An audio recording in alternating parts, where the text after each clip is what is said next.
Hello मेरे योद्धाओं, आप कैसे हैं? आशा है बहुत ही अच्छे होंगे। और आज हमारी ये दूसरी वीडियो होगी। हाँ, एक चीज़ और मैं कहना भूल गया। सबसे पहले क्या है कि बेहतर करने के लिए जो हमने बताया रणनीति, अब हमने क्या किया है, इसको दो पार्ट में डिवाइड कर दिया है। एक सब्जेक्ट कंसर्न वाला है, मतलब स्पेसिफिक सब्जेक्ट वाला है, और दूसरा है जो हमारा पहले पेपर में आएगा, मतलब पहला नहीं, मतलब फर्स्ट पार्ट में आएगा, जिसमें 10 प्रश्न अनिवार्य हैं हिंदी के, और इसमें 20 प्रश्न हैं। तो 10 और 20 30, मतलब 10 ये और 20 ये, 30 इधर और 30 इधर, 60। और 60 तो पेडागोजी को एकदम 60 में 60 लाना ही है, तो 60 60 120, तो इस पर हम फोकस करेंगे। और हमने आपको पहले भी बताया कि हिंदी जो है वो तो मैं खुद पढ़ाऊँगा। अंग्रेजी एक सर हैं, राज्यपाल पुरस्कार प्राप्त सर हैं, और वो कहें कि यदि आपकी इस तरह की भावना है, देखिए अच्छा काम करेंगे सभी आपके सार्थक सिद्ध होंगे, आपका मनोरथ जो है ना वो हमेशा सफल सिद्ध होगा। तो उन्होंने कहा कि अरे इस तरह की बात है कि आप फ्री में पढ़ा रहे हैं और मतलब निःशुल्क है, और इस तरह का सोच है आपका, लीजिए मैं भी आपको शनिवार रविवार, क्योंकि वो भी स्कूल में है, तो शनिवार रविवार मैं आपको फ्री पढ़ाऊँगा। तो कहा ठीक है, और वो शनिवार को मतलब कल आएंगे, कल मैं वीडियो उनका अपलोड करूँगा, कल और परसों। चलिए तो बात हम लोग आते हैं इस पर। तो सबसे पहले क्या है कि इन दोनों भाग में कुछ कुछ मैचिंग है, मतलब कॉमन है। तो जब कॉमन कॉमन है तो कॉमन का मतलब है कि उस पार्ट को मुझे अच्छे से पढ़ना है, क्योंकि इसमें भी पार्ट फर्स्ट में भी पूछ रहा है, सेकंड में भी पूछ रहा है, तो क्यों ना उसको अच्छे से पढ़ें ताकि हमारी सफलता जो हो वो सुनिश्चित हो। तो क्या है, सबसे पहले रीडिंग कंप्रीहेंशन है, वर्ड पावर है। अब देखिए दुनिया वर्ड पावर पे टिकी है। जब वर्ड पावर पे टिकी है तो हमको क्या करना है, अपना वर्ड पावर तो बढ़ाना ही है। तो ये आपसे अपेक्षा की जाती है कि आपका वर्ड पावर अच्छा होगा। तो कंप्रीहेंशन है, फिर आर्टिकल्स है, आर्टिकल डेफिनेट और इनडेफिनेट आप जानते ही हैं, फिर नरेशंस है, फिर प्रीपोजिशंस है। प्रीपोजिशन, मैं अपने छत के नीचे हूँ, आपके सामने हूँ, फर्श के ऊपर हूँ, कैमरा और बोर्ड के बीच में हूँ, तो मेरा क्या पोजीशन है, यह है प्रीपोजिशन। जैसा मैं जानता हूँ, हाँ, प्रीपोजिशन मतलब हमारी पोजीशन क्या है, प्री प्लान्ड है। मैं छत के नीचे भी हूँ, कैमरा और बोर्ड के बीच में भी हूँ, इस फर्श पे भी हूँ, और फर्श पे भी हूँ, और उसके बाद छत के नीचे भी हूँ, कैमरा के सामने भी हूँ। तो ये सारा क्या है, ये है प्रीपोजिशन, मैंने पोजीशन आपकी चेंज कर। खैर प्रीपोजिशन भी हमें पढ़ने हैं, पंक्चुएशंस पढ़ने हैं, कंप्रीहेंसिव जो है फिल इन द ब्लैंक्स वो आपको पूछे जाएंगे, इसलिए इस पर ध्यान देना है। कोई कठिन नहीं है, ये नहीं हुआ बना लीजिएगा कि अरे बाप इतना ऐसा पेपर, अब तो लग रहा सफलता नहीं। रोज रात को हर एक बात में इस बात को दोहराता हूँ कि रात को जब आप सोएं और सुबह जब आप जगें, उसके बाद और रात में सोने से पहले जरूर आप दोहराएं कि मैं सफल होऊंगा। फिर आता है एडवर्ब, आता है एरर, स्पॉटिंग एरर भी आपके आएंगे। फिर करेक्शंस होते हैं सेंटेंस में, अब एक अरेंजमेंट दे देगा, कहेगा कि इसको अरेंज करिए कि किस अरेंज में रहेगा, तो वो आ गया। फिर है रीअरेंजमेंट, वही मैं बताया सेंटेंस का रीअरेंजमेंट, वहाँ से ये समझिए आप। फिर वोकेबुलरी, फिर एंटोनिम सिनोनिम्स भी आपके पूछे जाएंगे, इसलिए अच्छे से इसको रोज़ 5-5 आप पढ़ेंगे ना। जैसे हमने आपको बताया कि जो मैं रोज़ आपके लिए मतलब 10 प्रश्न 20 प्रश्न का जो सीरीज़ लेके आता हूँ, तो ये आपको अंतिम में फ़ायदा करता है। उसी तरह आप एंटोनिम्स और सिनोनिम्स 5-5 ही याद करें ना, तो 3 महीना में 150 हो गया, और 3 महीना में नहीं, 1 महीना में 150 हो गया। 150 मतलब 150, और 150 को 3 टाइम्स कर दीजिए 450, इससे ज़्यादा होता ही नहीं है सिनोनिम्स जो आपके एग्जाम में इंपॉर्टेंट होते हैं। कहेंगे तो मैं आपको उपलब्ध करा दूंगा। फिर इधर आते हैं इडियम फ्रेज, फिर वर्ब, टेंसेस आपको पढ़ने हैं, एडजेक्टिव्स पढ़ने हैं, मॉडल वॉइस पढ़ने हैं, और सब्जेक्ट वर्ब अरेंजमेंट भी पढ़ने हैं। ये तो पार्ट फर्स्ट की बात हमने किया।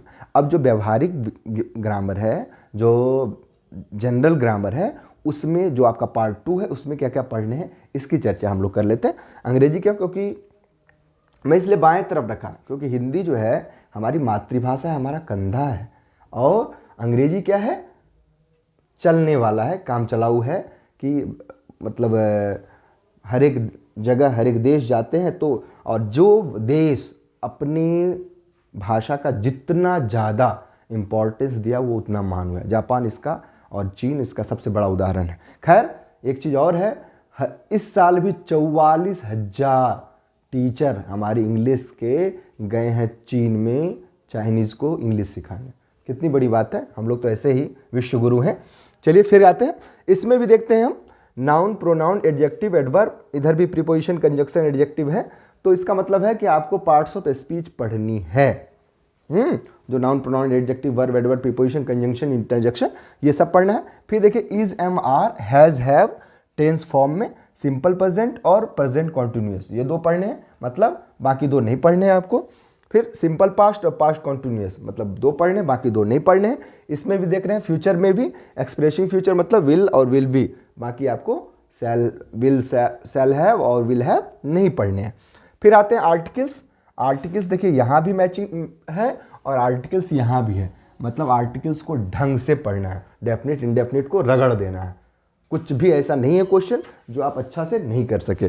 फिर नेक्स्ट देखते हैं, दिस पढ़ना है, दैट पढ़ना है, दीज पढ़ना है, दोज पढ़ने हैं एज अ डिटर्मिनर्स। फिर एंड एम्प्टी सब्जेक्ट्स पढ़ने हैं। उसके बाद क्वेश्चंस पढ़ने हैं, वर्ड, एंड, और, बट, पंक्चुएशंस पढ़ने, मार्क्स भी पढ़ने हैं, किस तरह के मार्क्स कब लगाए जाते हैं उसको भी अच्छे से पढ़ने हैं। फिर फुल स्टॉप पढ़ने हैं, फुल स्टॉप के बाद कॉमास को पढ़ने हैं, क्वेश्चन मार्क्स पढ़ने, कब क्वेश्चन मार्क्स लगाया जाता है। अब उसमें क्वेश्चन मार्क्स में भी हमने दो कैटेगराइज समझने के लिए किया है। खैर अंग्रेजी विशेषज्ञ आपको पढ़ाएंगे, लेकिन कभी कभी मैं भी पढ़ाऊंगा, मज़ा आएगा आपको, क्योंकि मैं थोड़ा बिहेवियरल अप्रोच का यूज करता हूँ जिसमें आपको आराम से समझ में आएगा। फिर नेक्स्ट देखिए, फिर इन्वर्टेड कोमास, फिर पॉजिटिव और एडजेक्टिव्स प्रीपोजिशन, जो मैं ऊपर ही चर्चा कर चुका हूँ।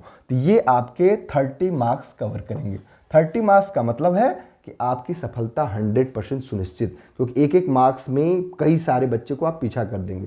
तो ये हमारा हुआ इंग्लिश का। अब आप आते हैं हम हिंदी पाठ्यक्रम, जो हमारी रीढ़ है, जो हमारी कंधा है, मतलब यहाँ क्या इसको बोलते हैं, सर्वाइकल वर्टिब्रा, यहाँ थोरेसिक वर्टिब्रा, यहाँ ल्यूम्बर वर्टिब्रा, तीनों का कंबाइंड रूप है, हमारी रीढ़ है हिंदी।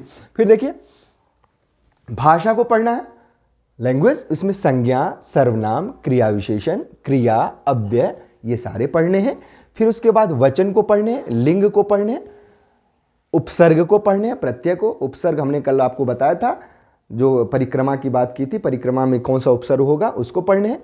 फिर प्रत्यय पढ़ने हैं जो बाद में लगते हैं, वाक्य का निर्माण कैसे हो इसको पढ़ने हैं। फिर उसके बाद पर्यायवाची को भी पढ़ने हैं। पर्यायवाची के बाद आप आते हैं विपरीतार्थक शब्द, और मैं बताऊं कि 5-5 यदि आप रोज करते हैं तो ये बहुत अच्छा ऐसा आपका एक स्टोर हो जाएगा कि आप सबसे आगे रहेंगे। तो इसको पे ध्यान देना। वैसे मैं इस पे बढ़िया से चर्चा कराऊंगा जो एग्जाम के लिए मोस्ट इंपॉर्टेंट होंगे। फिर अनेकार्थक और समानार्थी शब्द भी पढ़ने हैं। विराम चिन्हों की पहचान क्या, कैसे पहचान की जाए उसको, उसके उपयोग क्या है उसको पढ़ने हैं। मुहावरे और लोकोक्तियाँ को भी पढ़ना है। फिर इधर अलंकार भी पढ़ना है, संधि पढ़ना है, रस भी पढ़ना है, तत्सम तद्भव देश विदेशज भी पढ़ने हैं हमको, समास और पठन कौशल और शब्द सामर्थ्य को भी पढ़ना है।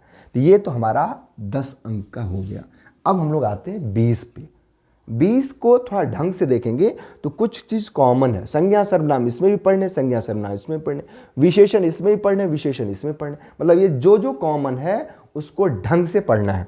फिर आते हैं वचन की पहचान। ऊपर भी देख रहे हैं वचन है तो वचन की यहाँ पहचान है, के साथ व्यवहारिक प्रयोग, व्यवहारिक उपयोग। अब क्या है कि कुछ बच्चों को अभी हाल के ही बयान में और बहुत सारे वीडियो वायरल हुआ कि कुछ ऐसे लोग हैं जिसको 59 नहीं पता है, 55 नहीं पता है, 79 नहीं पता है, 89 नहीं पता है, 57 नहीं पता है।